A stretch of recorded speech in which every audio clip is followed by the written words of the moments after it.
토요일 새벽 하나님의 말씀은 요한계시록 2장 18절부터 29절 말씀입니다. 두아디라 교회의 사자에게 편지하라. 그 눈이 불꽃 같고 그 발이 빛난 주석과 같은 하나님의 아들이 이르시되 내가 내 사업과 사랑과 믿음과 섬김과 인내를 아노니 내 나중 행위가 처음 것보다 많도다. 그러나 내게 책망할 일이 있노라. 자칭 선지자라 하는 여자 이세벨을 내가 용납함이니 그가 내 종들을 가르쳐 꾀어 행음하게 하고 우상의 제물을 먹게 하는도다. 또 내가 그에게 회개할 기회를 주었을 때 자기의 음행을 회개하고자 하지 아니하는도다. 볼지어다 내가 그를 침상에 던질 터이요 또 그와 더불어 간음하는 자들도 만일 그의 행위를 회개하지 아니하면 큰 환난 가운데에 던지고 또 내가 사망으로 그의 자녀를 죽이리니 모든 교회가 나는 사람의 뜻과 마음을 살피는 자인 줄 알지라. 내가 너희 각 사람의 행위대로 갚아주리라. 두아디라에 남아 있어 이 교훈을 받지 아니하고 소위 사탄의 깊은 것을 알지 못하는 너희에게 말하노니 다른 짐으로 너희에게 지울 것은 없노라. 다만 너희에게 있는 것을 내가 올 때까지 굳게 잡으라. 이기는 자와 끝까지 내 일을 지키는 그에게 만국을 다스리는 권세를 주리니 그가 철장을 가지고 그들을 다스려 질그릇 깨뜨리는 것과 같이 하리라. 나도 내 아버지께 받은 것이 그러하니라. 내가 또 그에게 새벽별을 주리라. 귀 있는 자는 성령이 교회들에게 하시는 말씀을 들을지어다. 아멘. 우리가 사는 세상은 자주 타협을 요구합니다. 그래서 우리에게 적당히를 외칩니다. 적당히 타협해도 문제될 게 없다고 말합니다. 너무 빡빡하면 사회생활을 못한다라고 하죠. 신앙생활도 마찬가지입니다. 그렇게까지 해야 하나 적당히 하라고 이야기합니다. 우리는 종종 이런 말들을 듣습니다.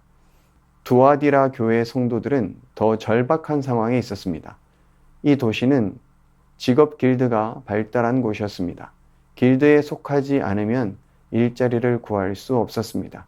그런데 길드에 들어가려면 황제 숭배와 이방 종교 의식에 참여해야 했습니다. 이것을 거부하면 생계에 어려움이 생기는 것이죠. 그러니 두려울 수밖에 없었을 것입니다. 그래서 예수님은 자신을 이렇게 소개하십니다. 그 눈이 불꽃 같고 그 발이 빛난 주석과 같은 하나님의 아들이 이르시되. 당시 두아디라 사람들은 로마 황제를 신의 아들로 숭배했습니다. 그들에게 예수님은 분명히 말씀하십니다. 너희를 보호하고 다스리는 왕은 황제가 아니다. 진짜 하나님의 아들은 바로 나다. 타협하지 말고 나를 따르라 라고 말씀하시는 것입니다. 예수님은 그들의 두려움을 꿰뚫어 보셨습니다. 길드 모임에 나아가 우상 앞에 바쳐진 고기를 먹고 윗사람들에게 잘 보여야 생계가 유지된다는 그들의 두려움을 아셨습니다. 예수님은 먼저 두아디라 교회를 칭찬하십니다. 이 교회는 사랑과 믿음과 섬김과 인내로 충성했습니다. 심지어 그들의 나중 행위는 처음보다 더 많았습니다. 에베소 교회는 첫사랑을 잃었을 때 두아디라는 사랑이 더 깊어졌던 것이죠. 하지만 심각한 문제가 있었습니다. 자칭 선지자라 하는 이세벨을 용납한 것입니다. 이세벨은 구약에서 아합 왕의 왕비였습니다. 그녀는 이스라엘을 바알과 아세라 숭배로 물들였습니다. 두아디라에 등장한 이세벨은 상징적인 인물인 것이죠. 자칭 선지자라 하는 여자라고 불렸습니다. 겉으로는 선지자라 하면서 사람들을 가르쳤습니다. 그러나 실상은 사람들에게 우상의 제물을 먹게 하고 음행에 빠지게 했습니다. 두아디라 교인들은 왜 그런 거짓 가르침을 따랐을까요? 바로 두려움 때문입니다. 길드 모임에 참여하지 않으면 사회적으로 매장당했기 때문입니다. 길드는 단순한 직업 조합만이 아니었습니다. 여기에는 신에게 바친 고기를 먹고 음란한 종교 의식에 참여하는 것이 포함됐습니다. 신앙을 지키려면 직장을 잃을 수도 있었던 것이죠. 조금은 괜찮지 않을까? 하나님도 사정은 이해하시겠지. 이게 바로 이세벨의 논리였을 것입니다. 우상 숭배에 조금 참여해도 영적으로 해야 될 게 없다는 속삭임이었습니다. 오늘날에도 교회를 흔드는 이세벨은 여전히 있습니다. 복음을 세상 입맛에 맞춰 더 부드럽게 만들자고 합니다. 적당히 타협해도 신앙은 무너지지 않는다고 말합니다. 하지만 이 타협은 작은 구멍을 만듭니다. 그리고 그 구멍은 점점 그리스도인으로서의 정체성을 희미하게 만듭니다.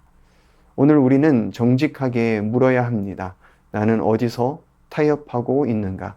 내 안에 자연스러워진 작은 타협들이 있지는 않는가? 회사에서, 학교에서, 관계에서 하나님의 뜻을 알면서도 조금은 괜찮겠지 하고 넘어가는 영역은 없습니까? 예수님은 분명히 경고하십니다. 이세벨과 그를 따르는 자들에게는 심판이 임할 것입니다. 회개할 기회가 주어졌지만 돌아오지 않으면 큰 환난 가운데 던져질 것이라고 말씀하십니다. 그러나 주님은 그 안에서도 남아있는 신실한 자들에게 이렇게 말씀하십니다. 너희에게 있는 것을 내가 올 때까지 굳게 잡으라. 그게 무엇입니까? 예수님이 진정한 왕이심을 고백하며 타협하지 않는 신앙의 태도입니다. 작아 보여도 그것이 우리의 힘인 것이죠. 하나님을 신뢰하며 의지할 때 우리는 두려움을 견뎌낼 수 있습니다. 예수님께서는 약속하십니다. 끝까지 나의 일을 지키는 자에게 만국을 다스리는 권세를 주리라. 그리고 새벽별을 주겠다 말씀하십니다. 새벽별은 어두움을 끝내는 첫 빛입니다. 밤이 깊으면 새벽별은 더 밝게 빛납니다.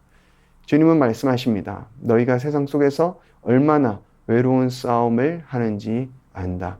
너희가 버틸 힘이 부족한 것도 안다. 하지만 내가 너희의 새벽별이다. 너희의 어두운 타협을 몰아내고 너희 안에 다시 소망의 빛을 밝히겠다 말씀하십니다.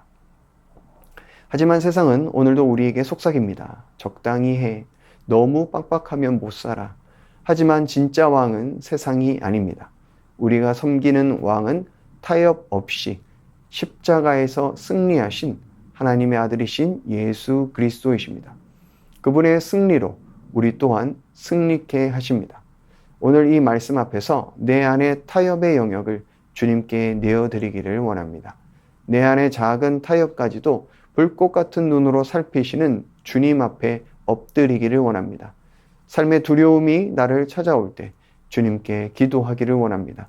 우리의 새벽별이신 주님께서 우리를 붙드시고 일으켜 주실 것입니다. 이 세상의 위협과 유혹에 굴하지 말고 세상의 심판자이신 주님을 바라봅시다.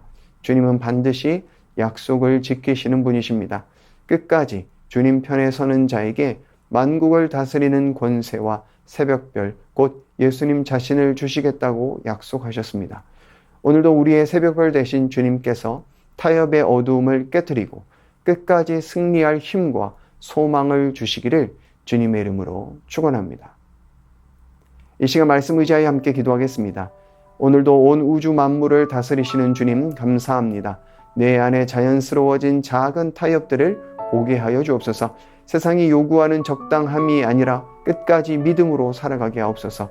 우리 가정과 교회가 이세벨의 논리에 넘어가지 않고 진리 위에 바로 서서 사랑과 거룩을 함께 지키는 순결한 공동체로 세워지게 하옵소서. 이 시간 말씀 의지하여 함께 기도하겠습니다.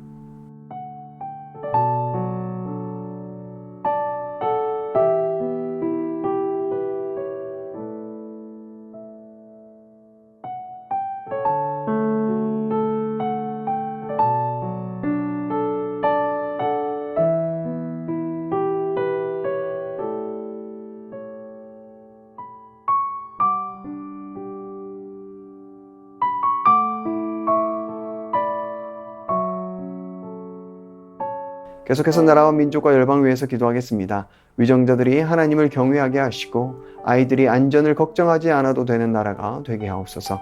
폭염으로 인하여 어려움 당하지 않도록 취약계층과 어려운 이웃들을 돌아보게 하옵소서.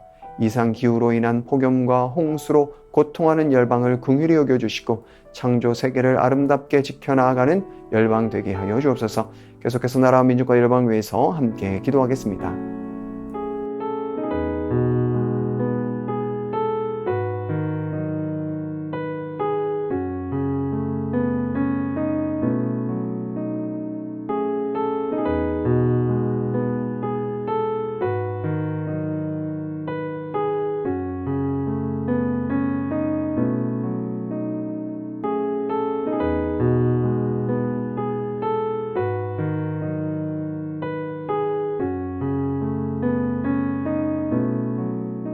계속해서 교회를 위해서 기도하겠습니다. 무더운 날씨 속에서도 모든 성도들을 강건케 하여 주옵소서.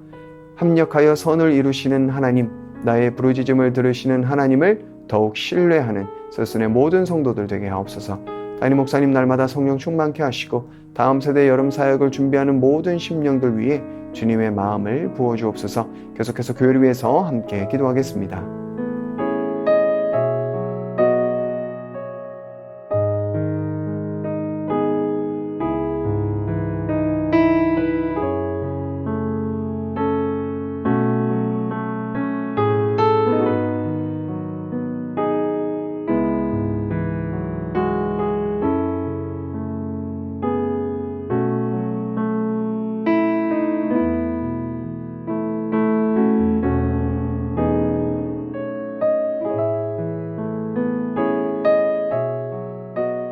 마지막으로 선교사님과 환우들을 위해서 기도하겠습니다.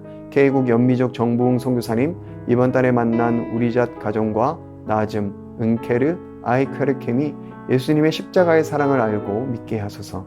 한국 방문 중인 정 선교사님과 딸들이 한국에서 검정고시와 건강검진, 사역보고 등의 일정들을 잘 마치고 복귀하게 하옵소서. 환우들을 위해서 기도하실 때 조정순 권사님 남편 되시는 백형호님 뇌출혈로 입원 중입니다. 일반 병실로 옮겨 재활치료와 언어치료 중입니다. 회복시켜 주시고 일상생활이 가능하게 하여 주옵소서. 박홍규 집사님 뇌경색 치료 후 재활을 통해 나아지고 있습니다. 리을 발음이 잘 안 되는데 혀가 풀리고 잘 회복될 수 있는 은혜를 주옵소서. 박세현 집사님 유방암 발병 이후 뼈로 전이된 상황 가운데 있습니다. 육신의 모든 통증이 사라지고 마음 가운데 하나님의 깊은 위로와 회복의 은혜가 충만히 임하게 하여 주옵소서. 양금숙 성도님 방사선 치료받은 종양의 크기가 더 커지지 않게 하시고 차츰 줄어들어 없어지고 회복되게 하옵소서. 김민정희 집사님 방사선 치료의 효과가 크지 않아 현재는 호르몬제로 치료를 받고 있습니다.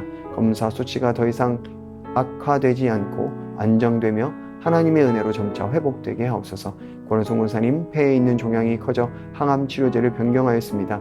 새롭게 바뀐 약제가 잘 반응하게 하시고 부작용 없이 온전히 치료되도록 모든 치료 여정 가운데 하나님의 능력과 평안이 함께하여 주옵소서. 노성빈 형제님 크론병으로 8주에 한 번 주사제 치료를 하고 있습니다. 부작용 나타나지 않게 하시고 소장의 염증이 사라지게 하시며 체중 조절을 잘해서 건강 회복하게 하여 주옵소서. 이외에 수술과 또 시술 이후에 회복 중에 계신 분들, 오랜 질병으로 투병 중에 계신 분들 깨끗하게 치료하여 주옵소서. 이 시간 선교사님과 환우분들을 위해 기도한 후에 개인 기도하겠습니다.